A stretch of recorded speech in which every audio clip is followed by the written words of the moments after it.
Imagine being named like the absolute best at your job in the entire world. Right, the ultimate recognition. Yeah, exactly. You beat out all your peers, you're called to the stage, you step up to the podium to get your award, and you're met with a chorus of boos. Oh, man, just brutal. Right, people are actively, legitimately angry that you won. And, that is exactly what happened to a Rodrigo Hernandez Cascante. Better known to the world as Rodri. Yep, Rodri. Back in October of 2024 when he won the Ballon d'Or. Hmm. But fast forward to today. Welcome to this deep dive, everyone. It is Saturday, July 25, 2026. A very good week for football fans. Oh, absolutely. For those of you listening, you are probably still feeling like that hangover of celebration in the air.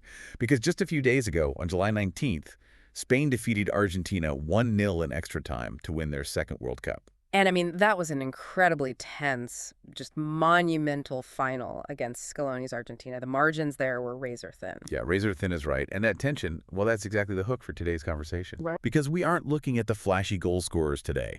We aren't, breaking down the guys hitting the game-winning strikes or doing those dramatic knee slides toward the corner flag. Which is what everyone usually wants to talk about. Exactly. But today, we are looking at the man who just won the 2026 World Cup Golden Ball ahead of Leo Messi, who took silver. Which is no small feat. Not at all. We're talking about Rodri. The absolute anchor of that Spanish midfield. The anchor, the captain, and honestly, just an absolute anomaly in modern sports. I mean, the mission of this deep dive today is to answer a genuinely baffling mystery for you guys. It really is a mystery when you think about it. Right. Like, how does a player with absolutely no social media presence, zero viral TikTok edits, and who recently faced this, brutal public criticism that he was, quote-unquote, finished and too slow after a major knee injury relapse? Yeah, people writing him off completely. Exactly. How does that exact player completely and utterly dominate the sport? And for everyone listening right now, whether you follow football religiously or, you've literally never watched a match in your life, this is why you should care. This isn't just a breakdown of a football tournament. It is a masterclass in why our modern society, which is completely obsessed with 2-minute highlight reels and instant gratification, completely misunderstands the true underlying drivers of success. So let's unpack this, because the contrast here is just fascinating. It really is. Let's look at the reality of how fans, and honestly society at large, consume sports today. Yeah. Traditionally, the biggest awards go to the most visible players. Oh, absolutely. The highly marketable ones. Yeah, the guys whose actions translate perfectly into a 10-second vertical video clip. You score a bicycle kick, it goes viral, boom, you get the trophy. It's what I call the cult of the visible. I mean, we naturally gravitate toward the things that make noise. Right. We look at a high-performance system, and we just instinctively praise the loudest component. If a company has a record quarter, we praise the charismatic CEO who goes on television. Yeah, the guy giving the interviews. Exactly. And in football, if a team wins the World Cup, we praise the striker who puts the ball in the net. Which brings up a really great analogy from our sources today to explain the disconnect between Rodri's true value and, well, his total lack of mainstream popularity. Yeah, I love this analogy. Right. It's like everyone looks at the luxury sports car. They look at the Ferrari or the Lamborghini. They admire the aggressive styling, the paint job, the roar of the engine. Right, the flashy stuff. But nobody looks at the gasoline that actually allows the car to function. I mean, nobody buys a poster of high-octane fuel and puts it on their bedroom wall. No, they definitely don't. Or, to use an analogy that might hit even closer to home for a lot of people, Rodri is basically the ultimate IT guy for a massive multinational corporation. I like that. Or, an elite offensive lineman in American football. Right, because if the IT guy is doing his job perfectly, you don't even know he's there. Exactly. The network never crashes, the servers never go down, the quarterback never gets sacked, so his jersey stays completely clean. Yeah. But the moment you remove that foundational element, the entire system collapses. And Rodri is that foundational element for both Spain and Manchester City. And what's fascinating here is that he actively chooses not to compete in the popularity game, doesn't he? Yes. What's fascinating here is that he completely opts out. Like no Instagram, no Twitter, no PR team pushing a narrative behind the scenes. None of it. He flat out refuses to play the game of optics. And by doing that, he forces us to completely reevaluate how we measure impact. Right. When you strip away the traditional metrics that the casual public relies on, like, goals and assists, you have to find another way to measure dominance. Well, wait, I have to play devil's advocate here for a second. Sure, go ahead. Isn't the entire point of football to put the ball in the net? I mean, it is very easy to sit back and praise the IT guy or the infrastructure, but the strikers, the wingers, they're the ones actually crossing the finish line. That's the common argument, yeah. Right, because if nobody scores, you don't win. So why should we care so much about the guy standing in the middle of the pitch who rarely even shoots? Well, because that fundamentally misunderstands the physics of a football match. In complex systems, the foundation doesn't just support the outcome, it actually dictates the outcome. Okay, how so? Yes, the striker puts the ball in the net, but how did the ball get to the striker? Under what conditions? Oh, I see. Was the striker isolated against 3 defenders, or was he slipped through perfectly into empty space? The foundation dictates the entire geometry of the game. Right, so it's about setting the stage. Exactly. If the pivot player, which is Rodri's position, isn't controlling the rhythm, the team never even gets into the final third of the pitch to take that shot in the first place. Okay, so since we can't measure them by those viral clips or goals, we have to look at the hard data. Mm-hmm. And I know you've been looking at the OPTA statistics from this 2026 World Cup. Oh, the data is just unbelievable. Well, I need you to break them down for us because from what I understand, he isn't just participating out there. He is, like, dictating reality on the pitch. Dictating reality is honestly the perfect way to put it. When you actually look at the underlying OPTA data from this tournament, it completely changes how you view his performance. Okay, get me with it. Let's look at the sheer volume of his influence first. He averaged 65 passes in a single match. Wait, 65 passes? Yes. And that is the highest number recorded by a player in a single edition of the World Cup since 1966. Since 1966. So for 60 years, nobody has touched the ball and moved it on that frequently in this tournament? Nobody, not a single player. He also became the player with the most successful passes in a single World Cup in the last 6 decades. Wow. He beat out his own previous record from 2022, he beat out Laporte, and he even beat Xavi's famous legendary run in 2010. He ranked first in the entire 2026 tournament for total touches and total passes. But again, let me push back a little on the volume metrics here. Because, as someone who watches a lot of sports, you hear these stats and you think, is having the most passes actually valuable? Or is it just like statistical padding? I hear that a lot, yeah. Right, because a player could just stand in the middle of the field, get the ball, and pass it 5 yards sideways to his defender 65 times. That doesn't mean he's actually helping the team win? And that is exactly the trap that casual observers fall into. They see high volume and just assume it's passive, safe possession. Exactly. But the specific metric that completely shatters that argument is his progression data. Okay, what do you mean by progression data? Well, along with all those total passes, Rodri recorded 62 line-breaking passes in the final third. Wait, 62? Yes. That ties the all-time tournament record set by Toni Kroos back in 2014, and he ranked first in the entire tournament for line-breaking passes overall. Break that down for us a bit. What exactly is a line-breaking pass physically on the pitch? Like, why is it so much more valuable than just a regular pass? Well, a line-breaking pass is basically the most difficult, risky, and valuable action a midfielder can take. Okay. Imagine the opposing team is set up in 2 defensive banks of 4 players. They are organized, they're compact, and they're really hard to break down. Right, a solid wall. Yeah. A sideways pass just moves the ball in front of them. The defense just kind of shifts side to side. It's safe, but it accomplishes very little. Makes sense. A line-breaking pass is when Rodri threads the ball on the ground through a tiny, tiny gap between 2 opposing midfielders, directly to the feet of a teammate who is standing behind that midfield line. Oh, wow. So you're essentially taking 4 opposing players completely out of the game with a single kick. Exactly. You instantly turn a static possession into a dynamic attack. Right. It forces the opposing defenders to turn their backs, to panic, to step out of position to address this sudden new threat.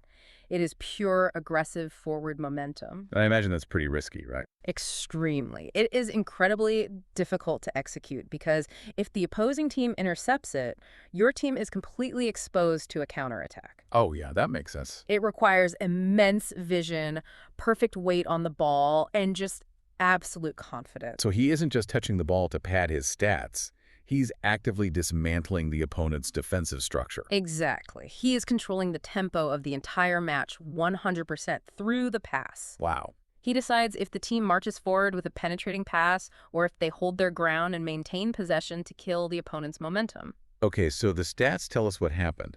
The volume is obviously historic, but, stats only go so far. True. We need to transition to how it happens and really why his peers revere him so much. Because when you look at the match stats from that 2026 World Cup final against Argentina, they look almost robotic. Yeah, it was a surgical performance under the highest pressure imaginable. I mean, he completed 101 out of 105 passes. Just insane. That is over a 96% success rate in a World Cup final against a wildly aggressive Argentine team. He won 80% of his duels. He created 2 major chances. But I think what really drives this home are the testimonies from his peers. The people who actually do this for a living. Exactly. These aren't just polite compliments at a press conference, This is peer review at the absolute pinnacle of the profession. And when you listen to how other elites talk about him, the consensus is almost frightening. Like who? Well, Pep Guardiola, his manager at Manchester City, who is arguably the greatest tactician in the history of the sport, he has repeated for years that Rodri is entirely irreplaceable. Wow. Irreplaceable. He called him the best midfielder in the world and flat out stated that City wouldn't have won the 2023 Champions League without him. And didn't Ilkay Gundogan say something similar? Yeah, his former teammate, he called him the perfect midfielder, saying absolutely no one in Europe plays the position better. That is huge praise. You even had Zlatan Ibrahimovic analyzing the 2026 tournament on television. Oh, Zlatan. He does not give out praise easily. No, he really doesn't. But he pointed out something fascinating. He said, Rodri has an innate sense for the emotional temperature of a match. The emotional temperature. Yeah, like he knows exactly when a game needs, quote, fire and intensity and when it needs calm. Which brings to mind what Luis de la Fuente, the Spain coach, said. Right. He basically argued that questioning Rodri is an insult to intelligence. Which is a bold statement. Very bold. Yeah. He pointed out that Rodri plays with very few touches, perfectly balances the team, and interprets the offensive game fantastically. Yeah. Which kind of brings us back to that IT guy analogy. How does a guy who takes very few touches exert so much control over a game? It comes down to micro actions, things that happen before the camera even focuses on him. Micro actions? Like what? Well, Rodri acts as a firefighter, right? But his true genius is that he puts out the fires before they even exist. Wait, how do you put out a fire that hasn't started yet? By anticipating the spark. When a team attacks, they leave empty space behind them, and that space is highly vulnerable. Right. Most defensive midfielders, they react to a turnover. They run back, they tackle, they slide in. It looks great on a highlight reel. Flashy stuff again. Exactly. But Rodri doesn't have to slide because his positioning is entirely preventative. He is constantly scanning the field. So he will subtly open his hips and shift his body weight maybe 2 meters to his left. Just 2 meters. That's it. Just 2 meters. But that 2 meter shift completely cuts off a potential passing lane for the opponent. Oh, wow. Before the opponent even realizes that lane could have been an option for a counterattack, Rodri has quietly closed the door. The pass is never made. The counterattack never happens. That is literally invisible defense. Precisely. Furthermore, when he receives the ball, he does it under intense pressure, often with his back to the opposing goal. Which has to be terrifying. Absolutely. The microaction here is receiving the ball on what's called the half turn, meaning his body is already pivoting toward the direction he wants to go before the ball even touches his foot. I see. He absorbs the pressure, neutralizes it, and exits the situation cleanly. But here is the catch, right? To actually see this, to truly appreciate these microactions, it requires 90 minutes of patient observation. Yes. You have to watch the whole match calmly to understand the rhythm he is setting. You cannot see an intercepted passing lane or a beautifully executed half turn in a 2-minute TikTok summary. Because in a 2-minute summary, nothing happened. Right. The dangerous pass wasn't made, the dramatic tackle didn't occur. You are literally watching the absence of a problem. Wow. The absence of a problem. And modern football, much like modern society, is increasingly consumed in shorter and shorter time frames. Right. We want the flash. We don't have the patience to sit down and watch a masterclass in problem prevention. Which brings us to a really stark realization. If his micro actions are essentially invisible when he's playing, then the ultimate proof of his value has to be what happens when he vanishes. Yes, Like exactly. when the IT guy gets sick and goes offline, the whole network goes down. You see the void he leaves behind. And we actually have a massive involuntary experiment that proves exactly what that void looks like. Think back to what happened at Manchester City in 2024. Right, the knee injury. He was missing for essentially 12 months. It was a catastrophic absence for them. I remember that. Without him, City, which is arguably the most dominant, financially backed, tactically brilliant team in Europe, went trophyless for the first time in 8 years. First time in 8 years. That is insane. And it wasn't just a one-off bad season where they got unlucky, right? No, not at all. Because since he debuted for them in 2019, City has lost a third of their matches without him. A third. It's staggering. That is a vastly higher proportion of losses compared to when he is actually on the pitch. Statistically, he is always in the top 10 of players who earn the most points for their team simply by being in the starting lineup. And we really need to look at the tactical breakdown of why they collapsed without him. Yeah, good. Let's hear it. So, Pep Guardiola's system relies on pushing immense numbers of players forward. The fullbacks tuck into the midfield, the wingers push high up. Very aggressive. Very. The only thing preventing the opposing team from launching a devastating counterattack into all that empty space is the defensive midfielder. Which is Rodri. Yes. Without Rodri's preventative positioning, City's center backs were suddenly completely exposed. The transition defense just totally failed. So the foundation was gone, so the skyscraper just started swaying in the wind. The structural integrity vanished. And this brings us to another critical element of his game that often gets overlooked because of his tactical intelligence. Okay, what's that? He isn't just a chess master moving pieces around. He is an absolute physical force, an elite athlete. Yes. Let's talk about the physical data, because this honestly shocked me when I read it. It's wild. In the 2026 World Cup, he covered more distance than anyone else in the entire tournament. 90 kilometers covered. Over one tournament. Yeah. He beat out players who are known specifically for their boundless energy, like Cucurella, who was second, and Elise, who was third. 90 kilometers. That is an immense engine. He's constantly shifting, tracking, providing a passing option for his teammates, and plugging holes in the defense. And his defensive stats absolutely matched that work rate. Oh, they do. He was in the top 10% of all midfielders in the tournament for duels won, the percentage of duels won, aerial duels won, overall defensive actions, tackles, ball recoveries. A long list. It keeps going. Recoveries, specifically in the final third, clearances, and clean sheets.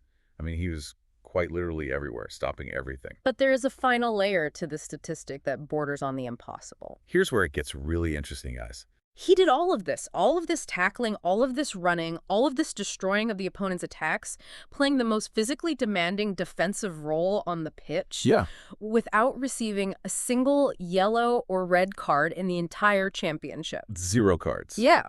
For a defensive midfielder who covers 90 kilometers and leads in tackles, I mean, that shouldn't be mathematically possible. Right. If we connect this to the bigger picture, what we are looking at is a player who marries absolute physical dominance with surgical precision. To lead a World Cup in distance cover, to be in the top tier of all physical and defensive metrics, and to do it without a single disciplinary infraction means his timing is just flawless. Flawless. He is never late to a tackle. He is never out of position, desperately tugging on an attacker's shirt. He doesn't have to commit fouls because he is already exactly where he needs to be before the opponent even arrives. So he is literally playing in the future. Like, he sees the game 3 seconds before everyone else does. He does. And that level of precision, that ability to dictate time and space without ever crossing the line into recklessness, is exactly why technical experts revere him so much, even when the public algorithm completely fails to grasp it. Right.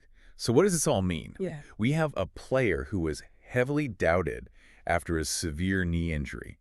A player who actually gets booed when he wins the Ballon d'Or in 2024 because the public wanted a flashier forward to win. Yeah. A player who has 0 social media presence to defend himself or build a brand. Yet he comes back, completely dominates the 2026 World Cup, and wins the Golden Ball over Lionel Messi. It means we're looking at a fundamental flaw in how we evaluate worth, not just in sports, but honestly in data analytics as a whole. How so? There is a really telling detail from this tournament. There were automated rankings algorithms programmed to track basic match stats and generate player ratings. Okay. They actually placed Rodri 18th in the 2026 tournament. 18th. The guy who controlled the entire tactical flow of the World Cup was ranked 18th by a computer algorithm. Yes, because automated systems are programmed to look for the obvious metrics. Shots, assists, dramatic tackles, penalty box entries. And noisy stuff. Exactly. The algorithm completely missed his impact because you cannot program code to measure the value of a 2-meter shift of the hips that prevents a counterattack. Wow. The algorithm literally can't measure the absence of a problem. Exactly. But the human experts, the technical observers at FIFA, they didn't miss it. No, they didn't. They didn't rely on a spreadsheet of basic stats. They watched the full 90 minutes. They saw the intelligence, the balance, the control. They awarded him the golden ball because they understand what actually drives winning at the highest level. The real danger here is that the daily conversation, the social media discourse, it just continues to reward what can be seen in 2 seconds of video, completely ignoring what is actually at stake over the full duration of the event. And that is a profound thought for you listening right now. Yeah. The main takeaway here is that Rodri isn't going to change. No, not at all. He is just going to keep doing what he does. He is going to keep quietly accumulating massive collective titles, Champions Leagues, European Championships, World Cups. Stacking trophies. Yep. He will keep acting as the flawless, invisible foundation of the most successful teams in the world, while a large portion of the public frantically searches for the next flashy distraction. Because he doesn't need the instant, unanimous recognition of the crowd. He knows his worth, his manager knows his worth, and his teammates know his worth. Exactly. True elite performance doesn't have to scream for attention. It just wins. It does the job perfectly over and over again, regardless of who is actually paying attention to the nuance. And that leads to a question that goes far, far beyond a football pitch. If a system as intensely analyzed, heavily televised, and globally scrutinized as the World Cup can almost completely miss the true value of its absolute best player simply because he isn't flashy. Where else in your own life, in your business, your industry, or even your relationships, are you relying on automated rankings and 2-second highlights, completely ignoring the invisible engines that are actually driving your success?